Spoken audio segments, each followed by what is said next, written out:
ایسے بے شمار گناہ ایسے ہیں جیسے جوا وغیرہ، لیکن چاہتے ہوئے بھی وہ ان گناہوں سے نجات پانے میں مایوس رہا۔ اسے علم بھی تھا کہ جہنم ایک خوفناک جگہ ہے، لیکن وہ گناہ سے چھٹکارا نہیں پا سکا، اس لیے اس نے مجھ سے دعا کی، درخواست کی تاکہ وہ گناہ سے رہائی پا سکے۔ میں حیران تھا کہ وہ چاہتے ہوئے بھی گناہ سے رہائی کیوں نہ پا سکا۔ اسے علم تھا کہ وہ جہنم واصل ہوگا، لیکن وہ گناہ سے چھٹکارا نہ پا سکا۔ جہنم کے پیغام کی وجہ سے اس نے کوشش بھی کی، اس نے روزے بھی رکھے، لیکن بائبل آپ کو یہ بتاتی ہے کہ خون بہانے کی حد تک اپنے گناہوں سے رہائی حاصل کرے۔ اگر آپ گناہ سے رہائی کی خاطر خون بہانے کی حد تک جد و جہد کرتے ہیں تو آپ ایسا کر سکتے ہیں، اور جہنم کا یہ پیغام آپ کی مدد کرے گا۔ یہ آپ کی گناہوں کو ترک کرنے کے لیے فیصلہ کرنے میں مدد کرے گا۔ اگر آپ ایسا نہیں کرتے تو شاید آپ یہ کہیں کہ آپ کو جنت اور جہنم کے وجود کا اس قدر یقین کیسے ہے؟ میں اپنی پسند سے جیوں گا۔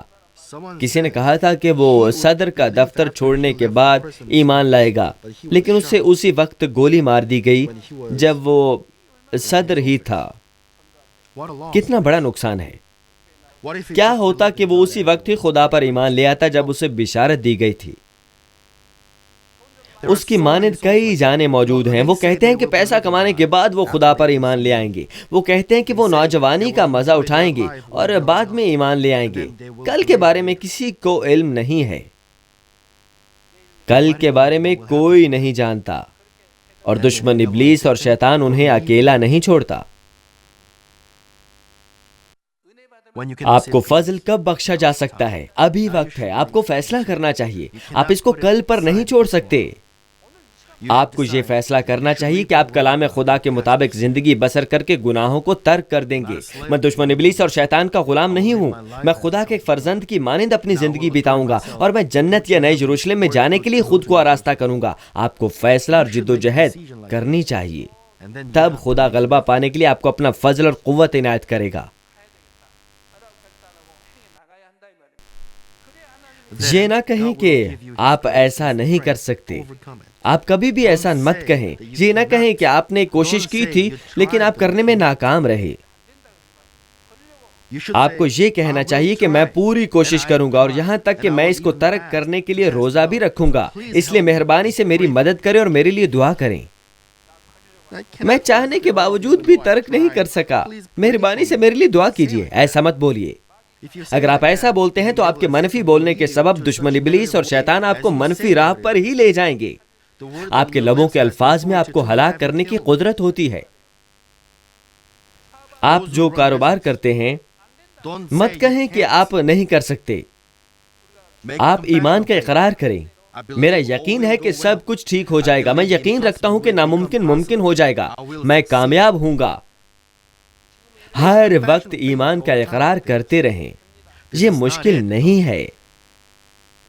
جیسا آپ نے سیکھا، آپ کو روح میں آنے کی کوشش کرنی چاہیے۔ جس حد تک آپ روح میں آتے ہیں، اسی حد تک آپ گناہ سے رہائی پا سکتے ہیں۔ جس حد تک آپ نور میں جئیں گے، خدا آپ کی دعاؤں کا جواب دے گا۔ یہ روحانی طور پر نیم گرم افراد کے لیے تنبیہ کی پکار ہے۔ بالآخر جہنم کی یہ پیغامات خدا باپ کی سچی محبت کی جانب سے ہیں، جو اپنے بچوں کو جنت میں لے جانا چاہتا ہے۔ آپ وہ لوگ ہیں جنہیں اس محبت کے پیغام کو بے شمار مرتی زندگیوں تک پہنچانا ہے۔ مجھے یقین ہے کہ خدا اس ذمہ داری کو پورا کرنے کی خاطر مجھے اور آپ کو ایک مقدس فوج کے طور پر تیار کر چکا ہے۔ لہٰذا آج سے مجھے امید ہے کہ آپ میں سے کوئی بھی مزید گناہوں کے بندھن میں نہیں رہے گا اور خدا کا زور آور کارکن بن جائے گا۔ میں آپ کو تحریک دیتا ہوں کہ زندگی کی اس خوشخبری کے وسیلے آپ لاتعداد زندگیوں کو آسمانی بادشاہی کی اور لے چلیں، جو کہ حیات کی غذا اور میٹھی بارش کی مانند ہے۔ میں یسوع مسیح کے نام میں دعا کرتا ہوں کہ آپ نئے یروشلم میں آفتاب کی مانند چمکیں۔ آئیں پیغام پر نظر ثانی کرتے ہوئے مل کر دعا کریں۔ ہیلیلویا خدا باپ، تیرے فضل اور محبت کے لیے تیرا شکر ہو۔ یہ پیغام ہمارے دلوں میں زندگی اور ایمان بن جائے۔ وہ اسے اپنے دلوں میں نقش کر لیں، ان کی مدد فرما تاکہ کوئی بھی چیز انہیں جہنم میں گھسیٹ نہ لے جائے اور نہ ہی وہ کوئی گناہ کریں۔ جنت اور نیا یروشلم وجود رکھتا ہے، وہاں جانے کے لیے ان کی مدد فرما۔